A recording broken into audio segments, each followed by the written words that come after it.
اوسم خلک ستا خوشحاله دي وایي ښه دی چې ایران تباه او برباد کړي. ما دا خبره مه کوه. هغه خلک دي چې زموږ په داوس کې هم په دا 3-4 ورځې کې دا تیر مخکې جنگ چې روان دی په غزه کې 2,500 کس دا اوس 2,500 کشنیان یې وژلي 2,500 کشنیان خلک یې وژلي په 2.5 ورځې کې. د ایران او د اسرائیل تر مابین د روانې جګړې حقیقت مولوي نورالدین اغا صاحب ټول په دې نننۍ ویډیو کې ښکاره کړو، له تاسو سره شریک کوم. راځئ دوستانو تر هر څه له مخه د دغه جنګ په هکله باندې اغا صاحب یو خوندور بیان کړی، دا پر سکرین باندې را سره وګورئ. له هغه نه بعد بیا پر دې باندې انشاءالله خپل نظر هم له تاسو سره شریک کوو. دا اوس کې خو نو ډېر لوړ جنگ روان دی، په لوړ سطح روان دی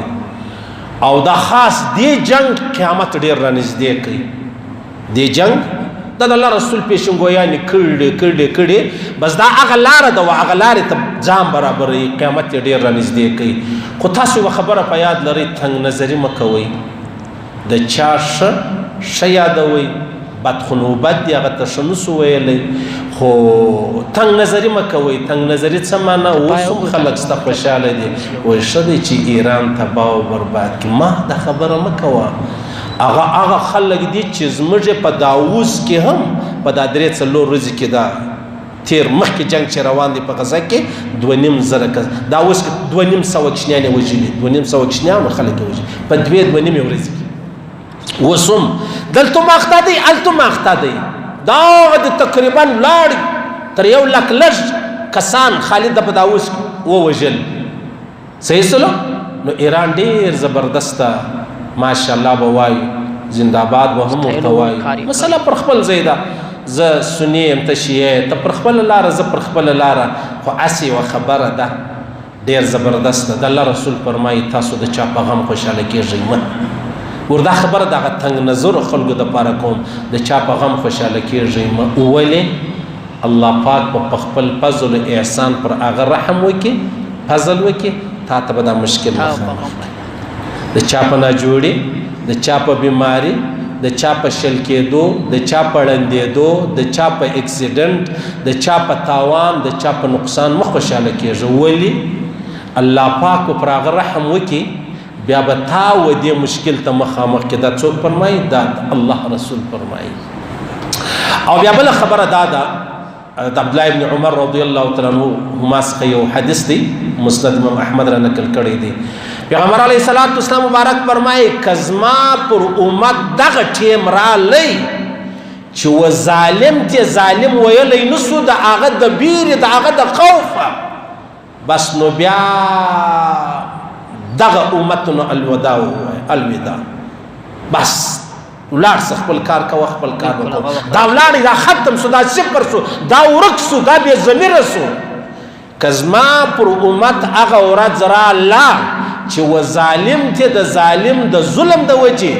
د خوف د وجې، د بیرې د وجې دا نه ویل چې ته ظلم کوې. د الله رسول فرمایي پرېږده دا بس خلاصه د خبره، پر دې موږ نور هېڅ هم نه وایو. نو اوس به څه چم کو؟ اوس موږ دغه وایو چې ډېر ښه کار سوی دی یا ډېر ښه کار نه دی سوی، چې تر دې یو قدم بل راواړي، دا قدم بیا زما او ستا پر کور باندې نشي. الله دې نه کوي. الله پاک دې هغه د دین د اسلام، هغه د محمد رسول الله، هغه د بیت المقدس چې کوم دشمنان دي، الله دې نیست و نابود کړي. داسې دې الله ورک کړي، داسې دې الله ورک کړي لکه هغه پخوانی د جرمني یو سړی تېر سوی و، څنګه د مخه وایستل، الله دې داسې له مخه وباسي. دا ډېر ناترسه قوم دی، دا ډېر د رحم خلاص قوم دی. دا هېڅوک نه پرېږدي یوازې خپل ځان پېژني. پر جهان 1,00,000 کسان وژل او خپل یو سړی بچاول، و دته دا یو سړی چې دی دا محبوب دی، هلته 1,00,000 کسان در وژني. عبدالله ابن عمر فرمایي وایي زما د یو یهودي سره یاري وه، نو هغه اسلام نه و راوړی، ایمان یې نه و راوړی. بیا ما یو وخت بیا چې د ایمان راوړی، ما پوښتنه ځینې وکړه چې ما موږ اورېدلي دي یهود د اسلام ډېر خلاف دي، یهود د اسلام ډېر خلاف دي. نو ته زما سره ګرځېدې، نو ما ستا مخالفت ونه لیدی، تا څه کول؟ سمبرا سره ګرځېدې، مجلس به و، بانډار به و، خبرې به ویل. ده ورته ویلې، د یهودي ورته ویلې ته دې خباثت ته ګورې. ویلې ول ما تا چې به سره ګرځېدو ته خو نو مسلمان وې، زه غیر، نو بیا چې به ما تا سره روان و دا ستا سایه نه ده؟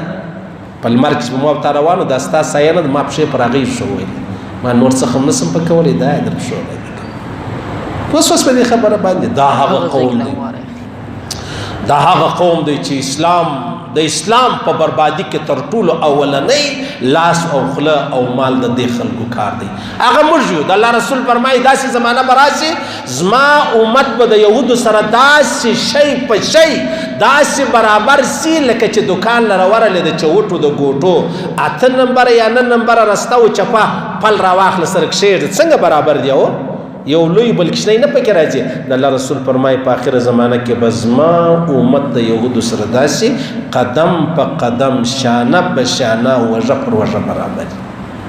مزای به مازې مسلمانان مشوره یې هغه به هغه او دغه زمانه نن ما ته په خپلو سترګو وینو دغه زمانه موږ په خپلو سترګو وینو دا داسې ذلیله دا داسې رذیله دا داسې کمینه دا داسې بېدینه دا داسې جهنمي قوم دی الله پاک دې هر مسلمان د دې د شر وساتي الله پاک دې ایران ته بری ورکړي الله دې بری ورکړي الله دې بری ورکړي دا زموږ دعا ده نور به څه ووایو څه ویلی نسو نو مطلب سره لیرې هم یو به هغه دلته په دې زړه کې یو ایمان خو الله راکړی دی نو کله کله دا ایمان داسې زموږ کمزوري سوی دی مثال یې داسې دی لکه هغه ایرې راواخلې ایرې مړې چې لکه په پکنیک کې موږ ته ولاړ شو یا چای یا ډوډۍ پخه کو یا دیګ پوخ کو بیا هغه ایرې تر ډېره مطلب روښانه یې ځلانده یې بیا قرار هغه مري بیا بالکل آخر سټیج ته ورسېږي د لیرې ځای لږ هوا پر برابره سي لږ څه رڼا وکړي دا زما او ستا ایمان اوس دې ځای ته رارسېدلی دی کله کله لږ څه رڼا وکړي دغه رڼا دې الله نه رس اخلي دغه رڼا به هم یوه ورځ ما او تا د الله له قهر د الله رب العزت چې هغه لوی جهنم پیدا کړی دی د هغه څه به الله پاک ما او تا وساتي د دغه کلمې د دغه ایمان په برکت به الله پاک ما او تا دوستانو صاحب دا بیان تاسو وخت یقیني هم پکار داسې ده چې اسرائیل و د ایران د جګړې کې باید هیڅوک هم د اسرائیل طرفداری نشي په دې جګړه کې د عالم اسلام او د کفر جګړه ده که څه هم یو شیعه او سني یو ځان ته یو مذهب ده هغه بیلګه خبر خو ایران د اسرائیل په جګړې په مقابل کې باید مسلمان د ایران طرفداری ونیسي نه د اسرائیل هغه قوم د سیدی مثلا لډیره وخت له مسلمانانو سره دښمنی ده دا د مسلمانانو بنیاد کاږي دا د اسلام بنیاد کاږي هغه ظالم او رذیل قوم ده نو هغه کسان مونږ یا تاسو وینو یقیني ډېر سړي زړه درد وکړي چې پر سوشل میډیا باندې د ایران په بربادي باندې خوشحاله او اسرائیل ته د کامیابی دعا کوي نو هغه کسان دې پر خپل ایمان باندې وویریږي چې څنګه د یو مسلمان په مقابل کې بیا هغه چې هغه د غزې د فلسطین د یو اواز د هغو د مسلمانانو په مقابل کې د هغه دښمن د هغه قاتل چې د ټول غزې د فلسطین د مسلمانانو قاتل بلکې د ټول اسلامیت قاتل ده د ټول انسانیت قاتل اسرائیل ده دغه څنګه طرفداري نشي او د رسول الله حدیث هم د څوک سی په دنیا کې د چا سره مشابهت کوي ملګرتیا کوي انډوالي کوي دوستی کوي یارانه کوي ورځ په قیامت په حقوق کې راپورته کوي څوک چې د اسرائیل ملګرتیا انډوالي دوستی کوي او هغه ته دعاګانې کوي په مقابل د یو مسلمان هیواد کې چې ایران ده نو هغه به د آخرت په ورځ باندې په هغو کې راپورته کیږي چې هغه اسرائیل دي نو په کار دا ده چې مضبوط کمپاین وکړي